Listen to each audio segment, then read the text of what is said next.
আসসালামু আলাইকুম ওয়া রাহমাতুল্লাহি ওয়া বারাকাতুহু। আমি দীর্ঘ ৩৪ বছর বাড়ি থেকে ঢাকায় বসবাস করিতেছি।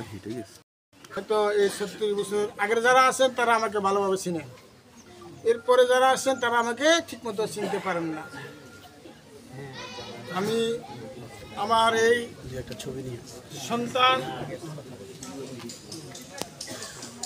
লেখাপড়া করার জন্য তার আগ্রহ উপর ভিত্তি করে তাকে উৎসাহ দেওয়ার জন্য আপ্রাণ চেষ্টা করে যাচ্ছি এবং ইসলামী আন্দোলন করার পথে তাকে যেভাবে থাকতে হয় আল্লাহ রাসূলের রাস্তা অনুযায়ী, তরিকা অনুযায়ী সেভাবে চলার জন্য তাকে আমি নির্দেশ দিয়েছি। যেই এলাকায় আমি অবস্থান করছি সেই এলাকায় আমি জামাত ইসলামের ছোট্ট একটু দায়িত্বশীল। যদিও আমি এই পরিচয় আমার এলাকায় কাউকে জানাই নাই, আর ওই পরিচয়ের কারণে ওই দায়িত্ব পাওয়ার পর হইতে আমার উপরে যে কত নির্যাতন হচ্ছে এটা আমি কাউকে প্রকাশ করি নাই। আমি নিজেই এটা ভোগ করছি, আমার এলাকার জনগণকে জানাতে দিই নাই। আমি সাহেবের নামও শুনছি, বহুবার কিন্তু সাক্ষাৎ করার সুযোগ হয় নাই।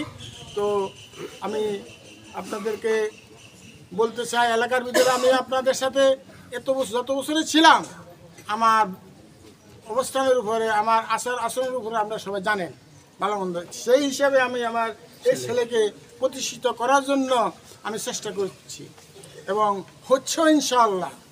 আমি প্রত্যেকের সাথে আলোচনা করে দেখছি যে না ওই কি কয় না জানি মানারা বিশ্ববিদ্যালয়ের মধ্যে ভালো একজন মেধাবী ছাত্র, শিক্ষকের সাথে কিছু আলোচনা করছি।